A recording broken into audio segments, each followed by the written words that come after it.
Hello, Bobcats. Mr. Flato here, back for another week, week two. We officially made it through the first week of the 2021 school year. I'll be the first to say it was a little bit different, little bit feel in the building, but overall it was so good to see some students, to engage with students online, to be back in another school year. Um, my attitude is positive. I'm hoping and encouraging all of your attitudes to be positive as we embark on this new but different year. I was just messaging with the student this morning. It's all about the PMA, positive mental attitude. I think that that's going to be super critical this year. Moving on this week to reflections on the pandemic part two. Really appreciate everybody's thoughts and engaging in some topics. Engaging in that topic on our counseling, seventh and eighth grade counseling teams pages.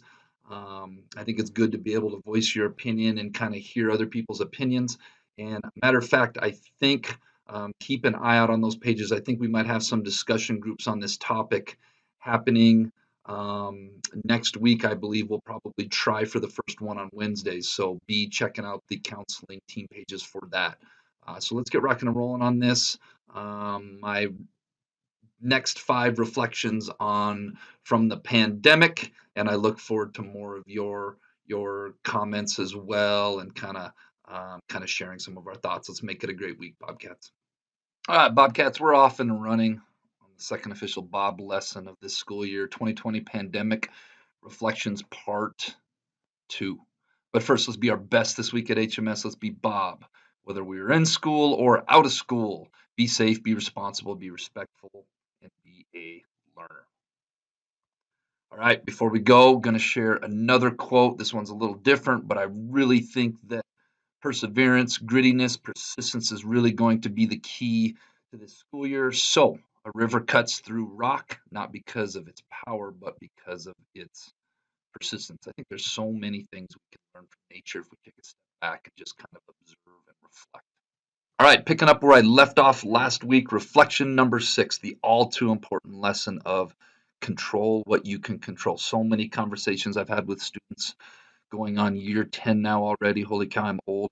Of being a school counselor always comes down to control what you can control. And that to me became so apparent during the pandemic, whether it was my exercise routine, whether it was my inability to have as much in person contact with my friends, whether it was attempting to be a school counselor and doing my job digitally.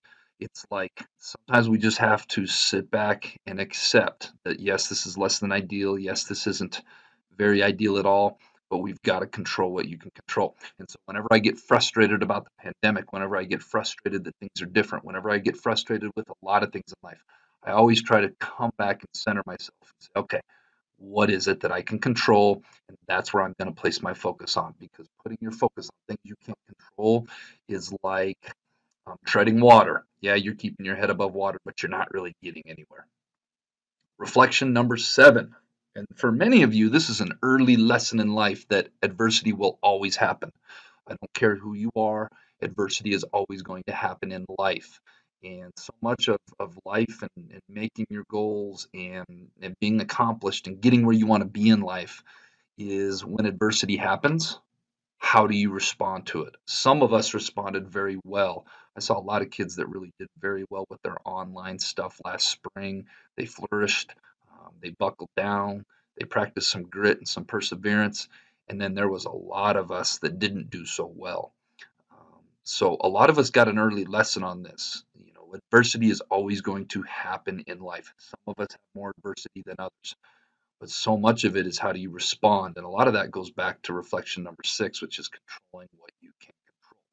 So knowing that there's going to be a or fair amount of adversity this year, let's really work on our responses and controlling what we can control.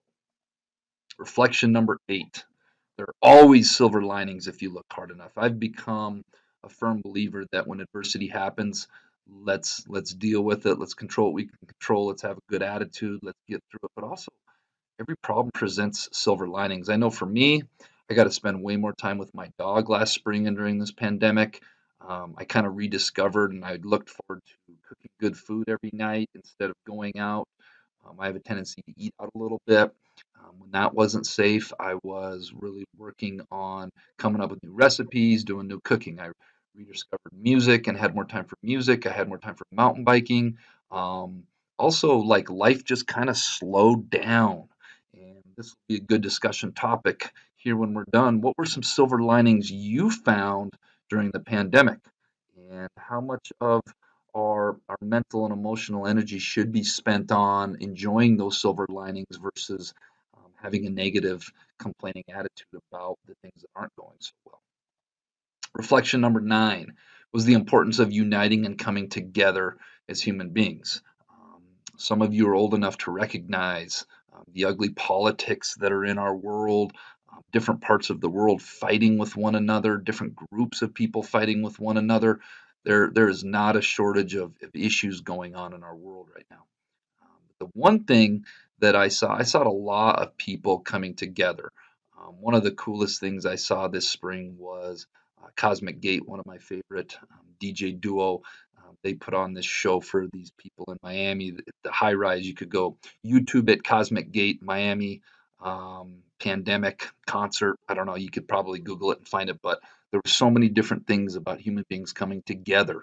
All of a sudden, it wasn't human beings fighting with one another, it was humanity fighting this microscopic invisible virus and knowing that with we're all into we're all in it together, excuse me, with social distancing, with wearing masks, with hygiene, with our own personal accountability and responsibility. And sometimes when other people are up against something, they can unite and they can put their differences aside and find common ground to be able to overcome something like a virus.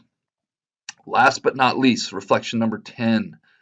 Man, sometimes just the importance of taking a deep breath and just living in the moment. I know this is something that I really had to do a better job of, and I'm continually working on. I'm the type of person where my brain never really stops and slows down. I'm constantly sometimes spending too much time in the past thinking about past mistakes or things I would have done differently. And sometimes I get caught up too much in the future as well, worrying about what's going to happen tomorrow, what's going to happen later in the day, what's going to happen next week, next month, later in the year, so on and so forth. Instead of just taking a deep breath, centering yourself, just living in the moment and making the moment the best it can be. One of my favorite acronyms is WIN. What's important now?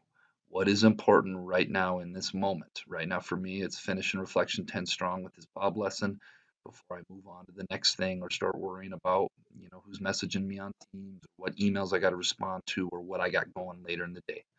So I'm really encouraging you all to just take a deep breath, focus on the moment, get through the moment, make the moments the best it can be, and I really like that game plan for success. All right, Bobcats, let's go make it a great week 2 at the Helena Middle School. This will be posted on both the 7th and 8th grade counseling team pages.